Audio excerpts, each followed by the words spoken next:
For the kneeling T-spine mob, Kevin is going to hold a PVC pipe in his hands and place his elbows on the bench.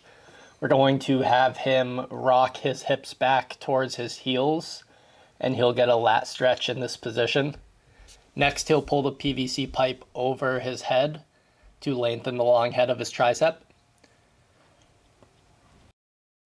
We can have Kevin stay in this position and perform a certain number of breaths, or he can come in and out of the position and perform a certain number of reps.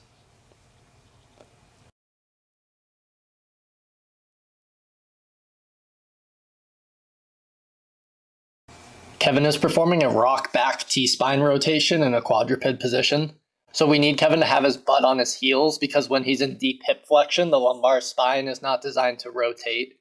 That way we can isolate his mid-back with this mobility drill. So we'll have Kevin place his right hand behind his head and move his right elbow towards his left wrist. And when he rotates and opens up here, we need to cue him to follow his elbow with his eyes.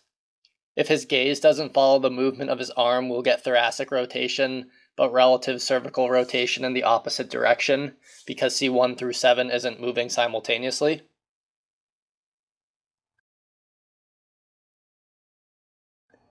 So we get a good reach across the body, and then we cue Kevin to open up and follow his elbow with his eyes.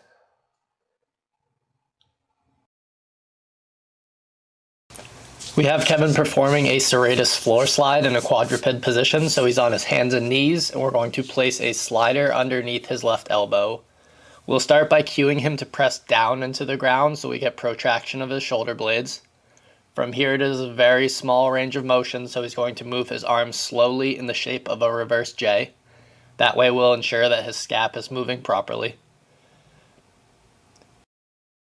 With rotator cuff and serratus exercises, internal cueing can be very effective, so we want to make sure Kevin feels the exercise right underneath his armpit.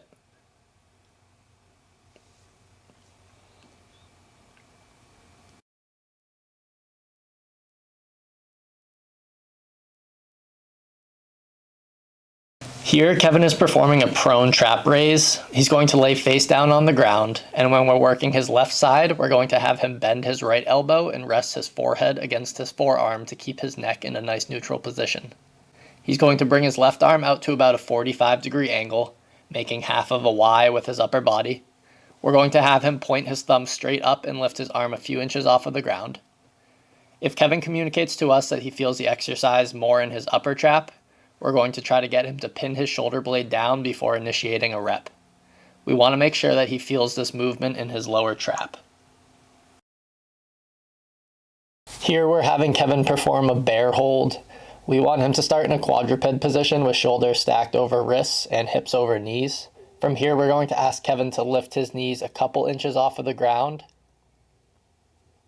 and actively press into the ground to protract his scaps and get some serratus activation and anterior core stability. We'll perform this exercise for a certain number of breaths, trying to get expansion through his upper back.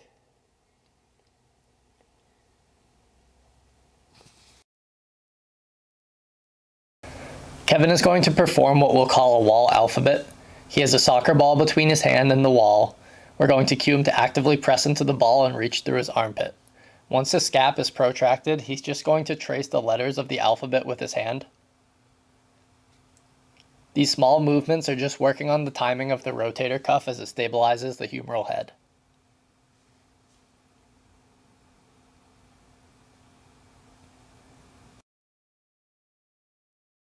Here, Kevin is performing a bottoms-up kettlebell press. We situate the kettlebell upside down to increase the stability demand of the exercise. We'll have him start with his arm at about a 90-degree angle with his wrist stacked over his elbow and his scap protracted. He can press straight up to get his elbow towards his ear. We can have him place his non-active hand on his rib cage. This is just to self-check his core position. We don't want to see him in extension where he would feel his rib cage flared.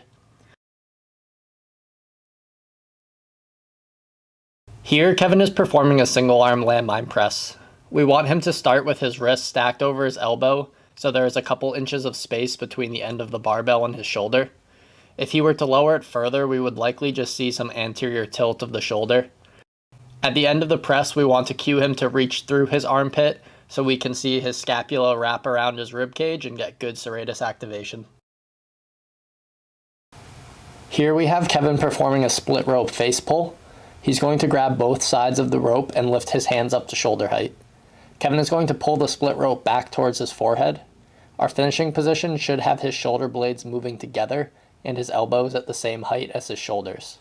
We're also watching the position of his neck to make sure that the load isn't too heavy and causing him to reach forward with his head.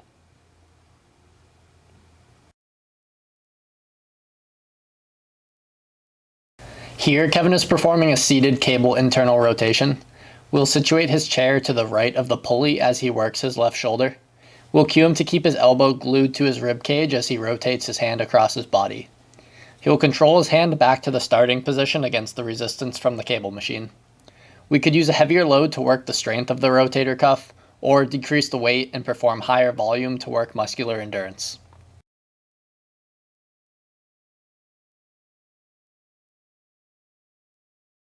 Here we have Kevin performing a cable external rotation.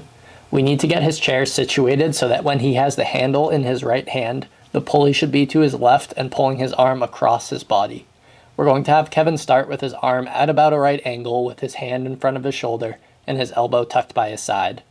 From here, Kevin is going to reach his right hand towards his left rib cage.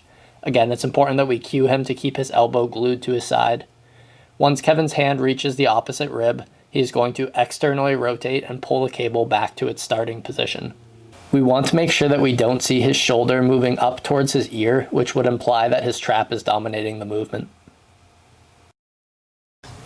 Here, Kevin is performing a seated cable Y, which loads the same pattern that we saw when he performed the prone trap raise.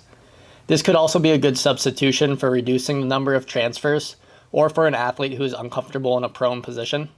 Kevin will grab the end of the cable and point his hand up as if he was giving us a thumbs up. Of course, we want him to keep a closed fist to maintain a good grip on the cable attachment. He is going to pull the cable up and across his body. Again, just like the prone trap raise, we want to make sure that he feels this in his lower trap and not up by his neck.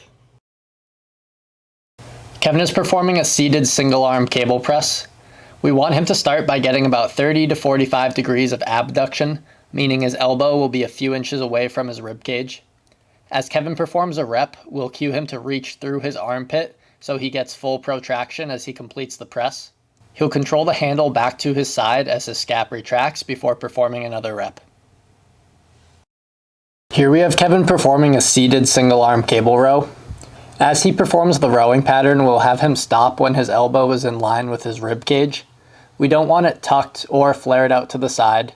There should be a few inches between the two so he has better scapular mechanics. If he were to pull his elbow behind his body when he finishes the row, it would be accompanied with anterior humeral glide and impingement on the subacromial space.